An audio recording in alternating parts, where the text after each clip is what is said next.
So hello everyone. तो आज हम आ चुके हैं अपने सेकंड चैप्टर के नेक्स्ट पार्ट पर। और बाकी तो आप थंबनेल समझ गए होंगे, मुझे रोज़ रोज़ इंट्रोडक्शन देने की ज़रूरत नहीं है। तो हम ये डायरेक्ट अब से टॉपिक डिस्कस करा करेंगे। बाकी आप थंबनेल से देख के समझ जाएंगे कि कौन सा चैप्टर चल रहा है और उसका कौन सा पार्ट है। ठीक है, तो आज मैं आपको ये मैंने हाईलाइट्स करके रखे हैं इसमें, तो ये आपके इंपॉर्टेंट नोट्स मेकिंग के भी काम आ सकते हैं। और साथ ही साथ आप चाहें तो इसको देख के अंडरलाइन भी कर सकते हैं अपनी बुक में। तो ये आपकी रीडिंग में और क्विक रिवीजन में आपके काम आएंगे, क्योंकि मैंने इंपॉर्टेंट चीज़ें इसमें मार्क करी हुई हैं। चलिए, तो मैं आपको एक्सप्लेन करता हूँ। तो हम पढ़ेंगे आज Egypt, the gift of the Nile, है ना। तो ये जो इजिप्ट जो है पूरा शहर, वो नाइल का गिफ्ट कैसे हो सकता है। द गिफ्ट ऑफ नाइल मतलब नाइल के थ्रू ही इजिप्ट की जो उसकी फर्टिलिटी देखें या फिर और भी जितना जो भी इसको मुनाफा हुआ है वो नाइल की वजह से हुआ है इजिप्ट को। तो इजिप्ट की लोकेशन और नाइल रिवर की हम बात करें तो इजिप्शियन कल्चर का रीजन असवान और फर्स्ट कॉन्ट्रैक्ट ऑफ नाइल के नॉर्थ में स्टार्ट होता है और डेल्टा तक जाता है। नाइल वैली लगभग 700 किलोमीटर लंबी है, लेकिन वैली की चौड़ाई मतलब विड्थ एवरेज 10 किलोमीटर की ही है। ठीक है, ये वैली दो डेजर्ट्स के बीच में है, ईस्टर्न डेजर्ट और वेस्टर्न डेजर्ट। ठीक है, नाइल डेल्टा में नदी 3 मेन ब्रांचेस में बट जाती है। इजिप्शियंस ने अपने देश को 2 पार्ट में डिवाइड किया हुआ है, लोअर इजिप्ट, इसको डेल्टा वाला एरिया कहते हैं, और अपर इजिप्ट जो डेल्टा के साउथ का एरिया है। लोगों का रहना और रिसोर्स का यूज़ देखें तो प्राचीन समय में लोग सिर्फ वैली में नहीं बल्कि वेस्टर्न डेजर्ट के हिल्स के पास, ईस्टर्न डेजर्ट के वादीज मतलब सीजनल रिवर्स वो होती हैं जो ऑलवेज नहीं बहती, पेरिनियल रिवर्स होती है, सीजनल होती है जो कभी कभी टाइम पे बहती है, बारिश के टाइम पे या कैसी। और जो पेरिनियल रिवर्स होती हैं वो 12 महीने बहती हैं, के पास भी रहते थे। जब डेजर्ट में बारिश होती थी तो वेजिटेशन जो कि हरियाली कह सकते हैं तो उगती थी, और वहाँ ग्रेजिंग जो कि चराई होती है वो होती थी। एनिमल जैसे ऑस्ट्रिच पाया जाता था, ऑरेक्स, आइबेक्स, और आइबेक्स का तो शिकार भी होता था। इजिप्शियन आर्ट में वेस्टर्न डेजर्ट के लोग कर्ली हेयर्स और सिर पर फेदर्स पहने हुए दिखाई गए हैं। ईस्टर्न डेजर्ट के रिसोर्स की बात करें तो यहाँ पर मिलता है मेटल्स में अपना कॉपर और गोल्ड। बिल्डिंग स्टोन्स के लिए ग्रेनाइट सैंडस्टोन का इस्तेमाल किया जाता है। सेमी प्रीशियस स्टोन्स जैसे एमिथिस्ट, ऑनेक्स, कैरनिलियन और एलाबास्टर। फाइन वुड इजिप्ट में नहीं मिलता था, इसलिए सीडर वुड लेबनान से इंपोर्ट किया जाता था बोट्स बनाने के लिए। और नाइल फ्लडिंग का जो सिस्टम था वो सबसे इम्पोर्टेंट पार्ट है इसका। नाइल का पानी ज़्यादातर इथोपिया के माउंटेन से आता था मानसून सीजन में, इसलिए जून में फ्लड का पानी आसमान तक पहुंचता था। फ्लड पानी नॉर्थ की तरफ बढ़ता था। अपर इजिप्ट में फ्लड वाटर छोटे बेसिन्स लगभग 7 × 5 किलोमीटर में और 7 से 6 हफ्ते तक रहता था। अक्टूबर के शुरू में फ्लड कम हो जाता था, पीछे रह जाती थी एक फर्टाइल सिल्ट, मिट्टी की परत कहते हैं जिसको। फर्टाइल सिल्ट मतलब मिट्टी की परत। नवंबर में वीट या बार्ले की बुआई होती थी। इजिप्ट में साल भर रेनफॉल 100 mm से भी कम होती थी, फिर भी इरिगेशन की ज़रूरत नहीं पड़ती थी, क्योंकि फ्लड का पानी ज़मीन को मॉइस्ट कर देता था। इसलिए इजिप्ट को कहते हैं गिफ्ट ऑफ नाइल। ये बहुत इंपॉर्टेंट है। Egypt is the gift of Nile, the gift of the Nile. Egypt को इसलिए कहा जाता है क्योंकि नाइल के बिना इजिप्ट में ज़िंदगी मुमकिन नहीं थी। अब डेल्टा रीजन की बात करते हैं।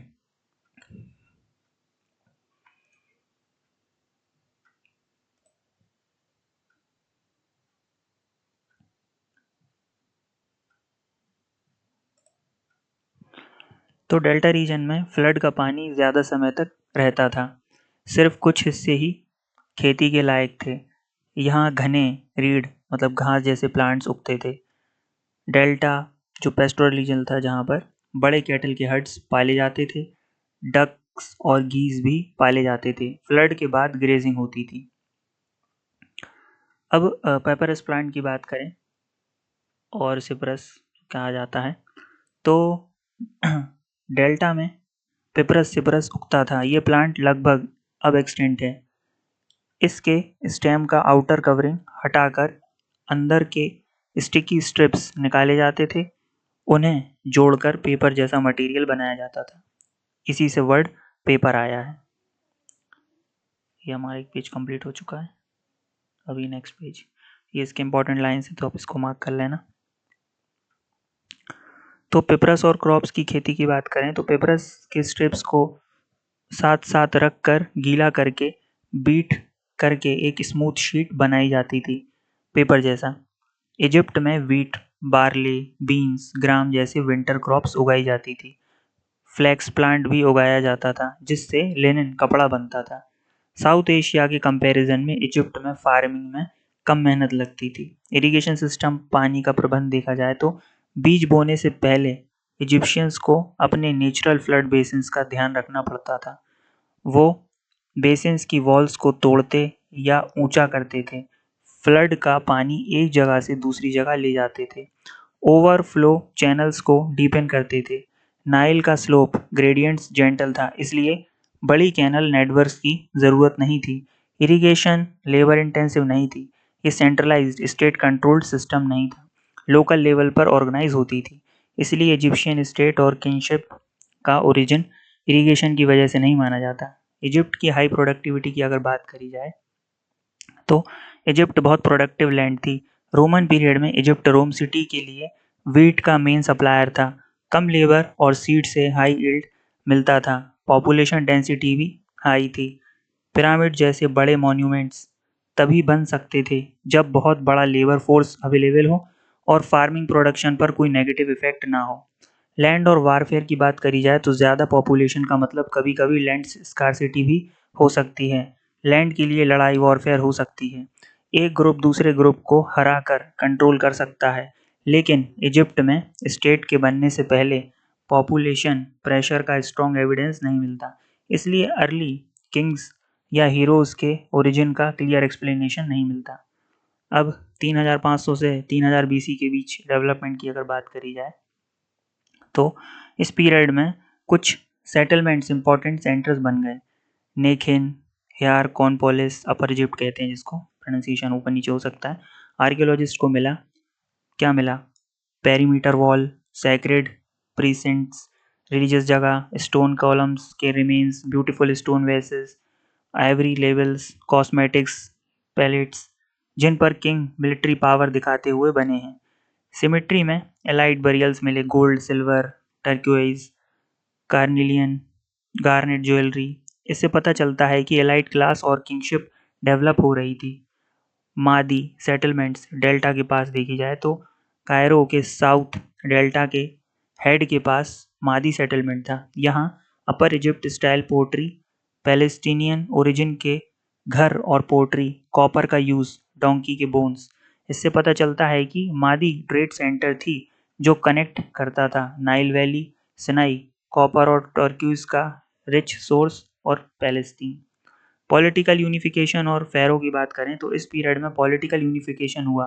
फ़ैरो ने रिलीजियस प्रोटेक्शन ली, सर्टेन गॉड्स का पैट्रॉन बना, अपर और लोअर इजिप्ट दोनों का क्राउन पहना।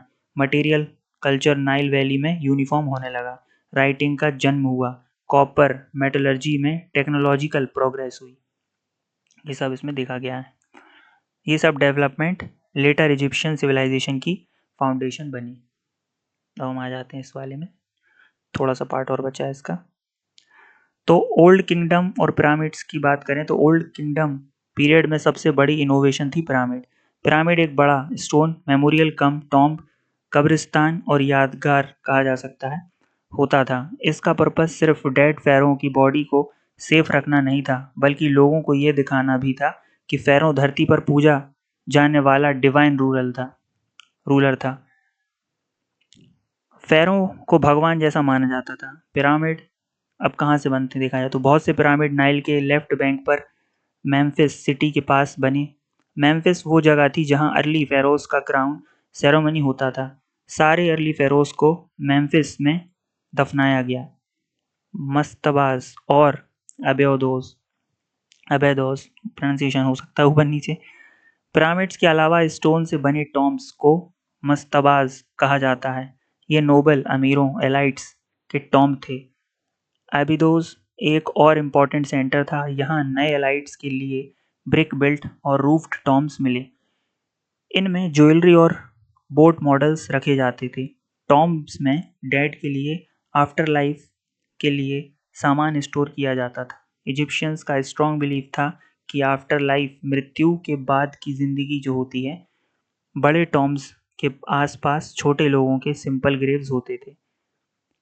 इजिप्शियन सिविलाइजेशन की खास बातें की जाएं तो एंशिएंट इजिप्शियन सिविलाइजेशन की खासियत थी मटेरियल प्रॉस्पेरिटी, जो कि समृद्धि, और टेम्पल और टॉम्ब वॉल्स पर पेंटिंग्स और reliefs, pyramid building, mortuary, memorials और डेड किंग्स का cult, expert craftsmanship, stones, metals.